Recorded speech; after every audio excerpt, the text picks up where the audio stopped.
welcome back to my channel. My name is Kendra. Thank you so much for being here. Today I'm going to be doing a thrift flip haul, and it is with this dress that you guys recently saw me thrift from Plato's Closet. I got it for only $10, and it is a long dress that I am going to shorten. So it has this cute smock top, kind of a square neckline. It's elastic here, and it has elastic at the wrist, and it's so cute, but with it being as long as it is, it looks very kind of matronly. But I kind of experimented with how it would look shorter, and it looks really good. So let's try it on. I'll show you how it looks, and then we'll get to flipping. All right, so it turns out that this lining is kind of the perfect spot to cut the dress. So what I'm going to do is pull, the dress down all the way. It's all like bunched up, but I'm gonna get it laid out. And then I'm going to put some pins so I know where to cut the bottom of the dress at. Okay, so I have my sewing machine out. It's been severely neglected since I moved. This has all my little doodly bits in it. I do already have a bobbin with black thread, but I'm going to fill it up even more so that I don't halfway through the project and have to refill it. And then this bin over here is where I keep all of my sewing supplies. It's really disorganized. And I'm just using some Americana quilting thread.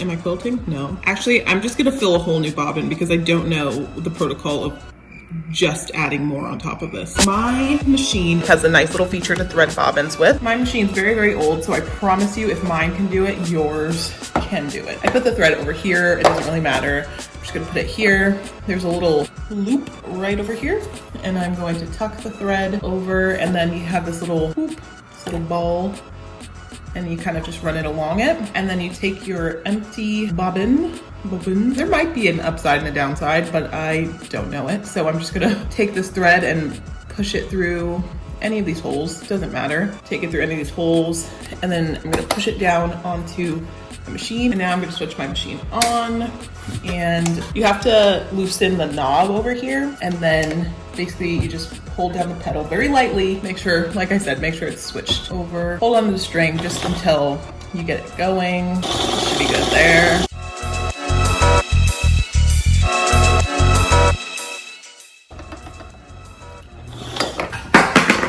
And that's how I know I'm done. So I have a front loading bobbin. I just took out the white one that I had in there, and I'm going to load this black one. So how I do that is I just drop it in here, and then with this thread, there's a little notch right there, and you go in the notch, follow the pathing around, and then once it's in this hole, you're good to go, at least on my machine.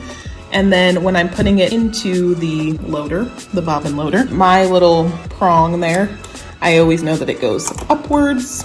So I just kind of slide it in, and then I try and make sure that my thread is on the right side of it, and then it clicks into place. And then now to thread the machine, something that I used to cry about because I was so bad at it. I have my thread up there. You always want the thread to be coming off the back side.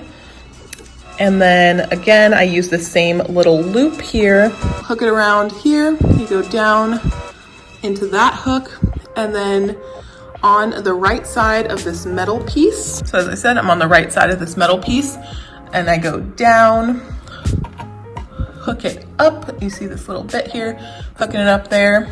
And then at the top here, there is another little hook that I go into and just make sure it's in the hole. And then when I bring it down, there is another hook here. It's a lot of hooks. And I go down there. And then the final is there's another tiny little wire hook right here by the needle. You should actually always do this with your needle raised. So my needle is raised, and now I'm going to thread it. Perfect. Okay, so once my thread is through the needle, you go through the little prong on the foot and back, so your thread is at the back here. You kind of want to keep a hand on this one. And then from here, you are going to turn the knob on the side of your machine. The needle is going to go down, and you'll see the mechanism because it's open here. It will, you see that second thread that is now over the bobbin loader? It's going to hopefully catch you another thread. It didn't that time, but don't worry, we'll try again. So it's not always gonna work, so I'm gonna try again. Now it's finally happening. So sometimes it takes a little bit, but it'll loop around and then you can just pull up. There we go. So you just pull the thread up and then again, I'll use my scissors.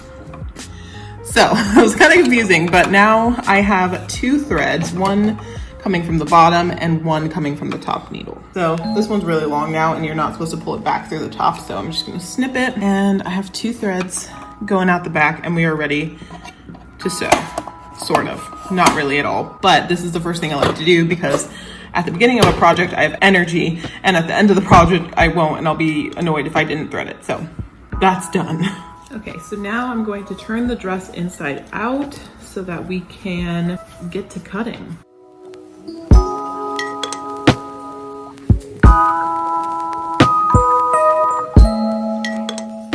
All right, so I have cut the hem. We had a little miscommunication, me and the scissors here, but it's totally fine because I left a pretty good seam allowance just because I wanted to make sure that I didn't mess up. So because I messed up, I could just trim this and it's fine. All right, so I put the dress back on to just take a look at where I had cut it. I feel like this is like perfect because it's still gonna go up about 1 inch, maybe 2 when I hem it. So I feel like this is the perfect length for my cut. The back isn't too short or anything and I have some room to pull it down back there. So the first cut is the scariest and this flip only has 1 cut, but I think it came out perfectly. So let's get to hemming. All right, so now I'm going to be trying to get a even about 1 inch hem all the way across. So you can use whatever measuring tape. This is just a front curve and this was what was closest to me.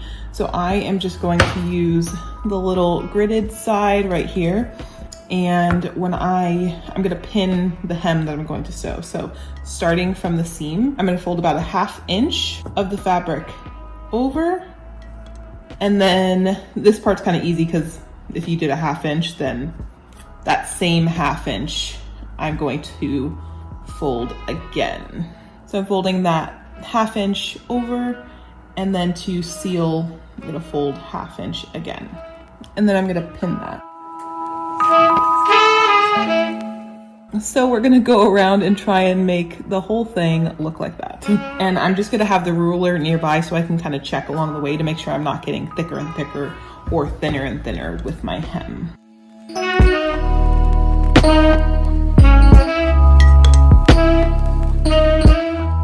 And I guess this only makes sense if the line I cut was straight, but it's the best I could do. I pinned the whole top side seam to seam, and then I'm gonna sew this and then pin and sew the other side. So wish me luck.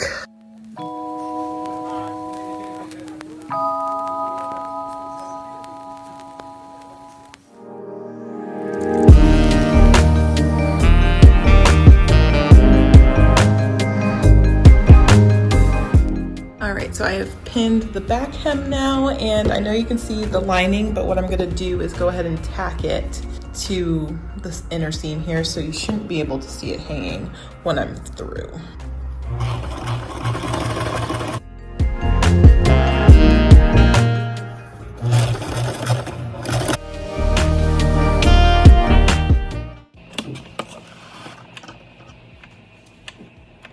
And that was it. I feel like I worked this project up in my mind to think it was really difficult, but it was so easy. 1 cut, 2 sets of actually sewing, and that's it. Do this to any long dress, and I hope you guys enjoyed. Please let me know if you want to see more thrift flips. Bye!